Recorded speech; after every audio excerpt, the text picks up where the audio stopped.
Добрый вечер. I deeply appreciate this Я opportunity your глубоко government признателен за предоставленную вашим правительством возможность обратиться непосредственно к народу bring you a Советского message of Союза friendship from all the people of the United States and to share with you some of my thoughts about the relations between our two countries and about the way to peace and progress in the world. This is my fourth visit to the Soviet Union. On these visits, I have gained a great respect for the peoples of the Soviet Union, for your strength, your generosity, your determination, for the diversity and richness of your cultural heritage, for your many achievements. In the 3 years I have been in office, one of my principal aims has been to establish a better relationship between the United States and the Soviet Union. Our two countries have much in common.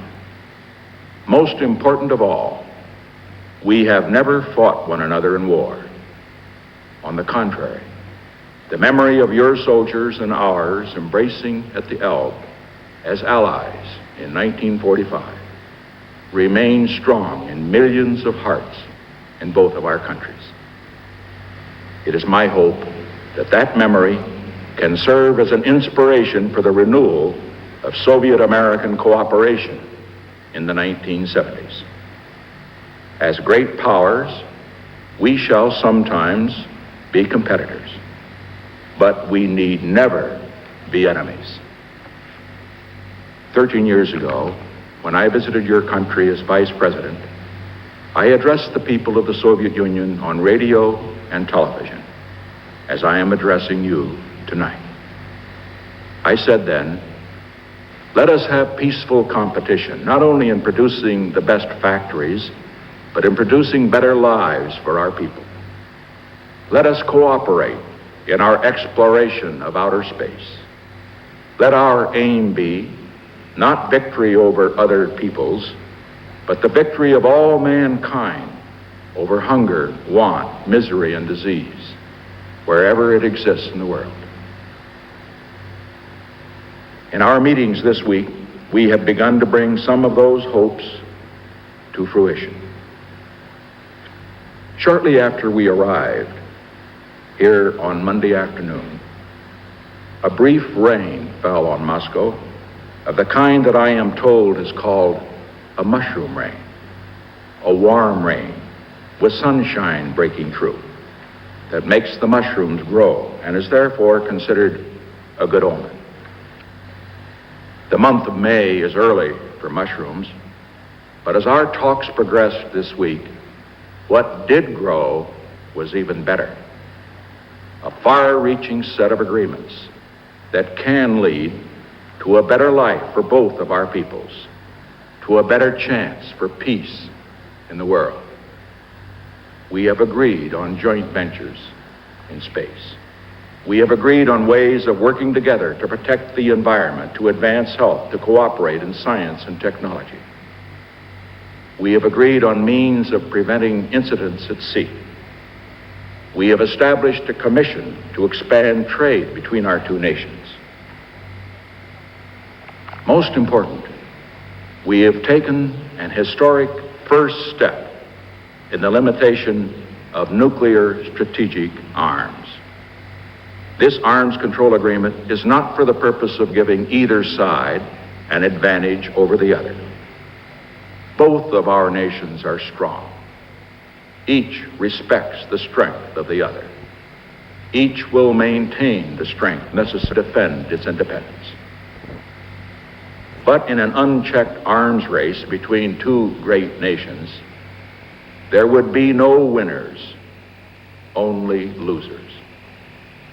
By setting this limitation together, the people of both of our nations and of all nations can be winners. If we continue in the spirit of serious purpose that has marked our discussions this week, these agreements can start us on a new road of cooperation for the benefit of our people, for the benefit of all peoples.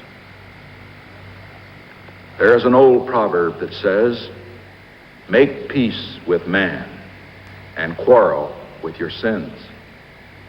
the hardships and evils that beset all men in all nations, these and these alone are what we should make war upon. As we look at the prospects for peace, we see that we have made significant progress at reducing the possible sources of direct conflict between us. But history tells us that great nations have often been dragged into war without intending it by conflicts between smaller nations. As great powers, we can and should use our influence to prevent this from happening. Our goal should be to discourage aggression in other parts of the world, and particularly among those smaller nations that look to us for leadership and example. With great power goes great responsibility. When a man walks with a giant tread, he must be careful where he sets his feet. There can be true peace only when the weak are as safe as the strong. The wealthier and more powerful our own nations become, the more we have to lose from war and the threat of war anywhere in the world. Speaking for the United States, I can say this: we covet no one else's territory. We seek no dominion over any other people. We seek the right to live in peace, not only for ourselves, but for all the peoples of this earth. Our power will only be used to keep the peace, never to break it, only to defend freedom, never to destroy it. No nation that does not threaten its neighbors has anything to fear from the United States.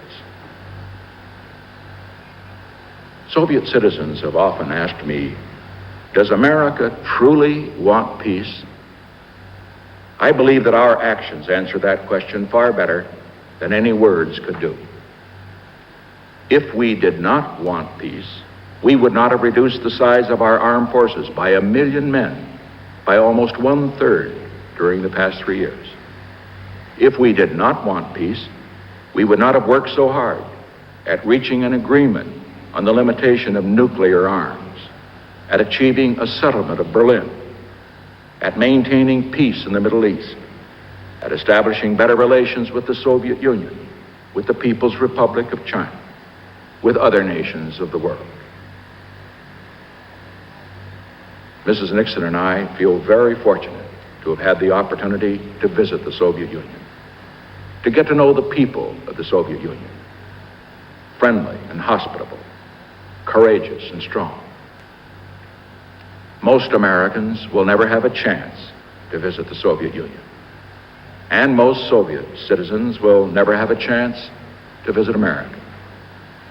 Most of you know our country only through what you read in your newspapers and what you hear and see on radio and television and motion pictures. This is only a part of the real America. I would like to take this opportunity to try to convey to you something of what America is really like. Not in terms of its scenic beauties, its great cities, its factories, its farms, or its highways, but in terms of its people. In many ways, the people of our two countries are very much alike. Like the Soviet Union, ours is a large and diverse nation. Our people, like yours, are hardworking. Like you, we Americans have a strong spirit of competition, but we also have a great love of music and poetry, of sports, and of humor. Above all, we, like you, are an open, natural, and friendly people. We love our country. We love our children. And we want for you and for your children the same peace and abundance that we want for ourselves and for our children. We Americans are idealists. We believe deeply in our system of government. We cherish our personal liberty. We would fight to defend it if necessary, as we have done before. But we also believe deeply in the right of each nation to choose its own system. Therefore, However much we like our own system for ourselves, we have no desire to impose it on anyone else. As we conclude this week of talks, there are certain fundamental premises of the American point of view which I believe deserve emphasis. In conducting these talks, it has not been our aim to divide up the world into spheres of influence, to establish a condominium, or in any way to conspire together against the interests of any other nation. Rather, we have sought to construct a better framework of understanding between our two nations, to make progress in our bilateral relationships, to find ways of ensuring that future frictions between us would never embroil our two nations and therefore the world in war. While ours are both great and powerful nations, the world is no longer dominated by two superpowers. The world is a better and safer place because its power and resources are more widely distributed. Beyond this, since World War II, more than 70 new nations have come into being. We cannot have true peace unless they and all nations can feel that they share it. America seeks better relations not only with the Soviet Union, but with all nations. The only sound basis for a peaceful and progressive international order is sovereign equality and mutual respect. We believe in the right of each nation to chart its own course, to choose its own system, to go its own way without interference from other nations. As we look to the longer term, peace depends also on continued progress in the developing nations. Together with other advanced industrial countries, the United States and the Soviet Union share a twofold responsibility in this regard. On the one hand, to practice restraint in those activities such as the supply of arms that might endanger the peace of developing nations. And second, to assist them in their orderly economic and social development without political interference. Some of you may have heard an old story told in Russia of a traveler who was walking to another village. He knew the way, but not the distance. Finally, he came upon a woodsman chopping wood by the side of the road. And he asked the woodsman, "How long will it take to reach the village?" The woodsman replied, "I don't know." The traveler was angry because he was sure the woodsman was from the village and therefore knew how far it was. And so he started off down the road again. After he had gone a few steps, the woodsman called out, "Stop. It will take you about 15 minutes.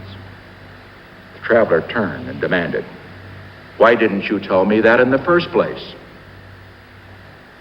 The woodsman replied, "Because then I didn't know the length of your stride." In our talks this week with the leaders of the Soviet Union, both sides have had a chance to measure the length of our strides toward peace and security. I believe that those strides have been substantial, and that now we have well begun the long journey which will lead us to a new age in the relations between our two countries. It is important to both of our peoples that we continue those strides. As our two countries learn to work together, our people will be able to get to know one another better. Greater cooperation can also mean a great deal in our daily lives. As we learn to cooperate in space, in health, in the environment, in science and technology, our cooperation can help sick people get well. It can help industries produce more consumer goods. It can help all of us enjoy cleaner air and water. It can increase our knowledge of the world around us. As we expand our trade, each of our countries can buy more of the other's goods and market more of our own. As we gain experience with arms control, we can bring closer the day when further agreements can lessen the arms burden of our two nations and lessen the threat of war in the world. Through all the pages of history, through all the centuries, the world's people have struggled to be free from fear, whether fear of the elements, or fear of hunger, or fear of their own rulers, or fear of their neighbors in other countries. And yet, time and again, people have vanquished the source of one fear only to fall prey to another. Let our goal now be a world free of fear, a world in which nation will no longer prey upon nation, in which human energies will be turned away from production for war and toward more production for peace, away from conquest and toward invention, development, creation, a world in which together we can establish that peace which is more than the absence of war, which enables man to pursue those higher goals that the spirit yearns for. Yesterday, I laid a wreath at the cemetery, which commemorates the brave people who died during the siege of Leningrad in World War II.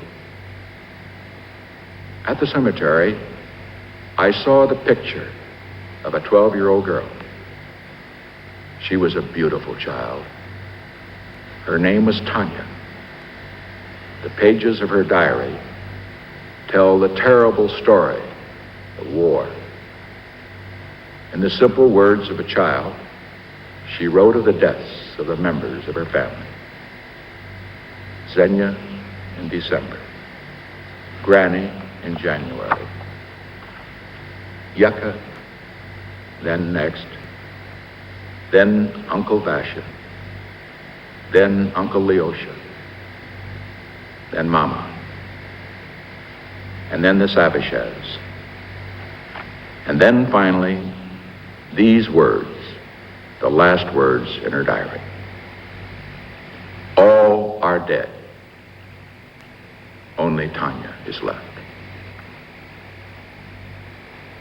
As we work toward a more peaceful world, let us think of Tanya and of the other Tanyas and their brothers and sisters everywhere. Let us do all that we can to ensure that no other children will have to endure what Tanya did, and that your children and ours and all the children of the world can live their full lives together in friendship and in peace.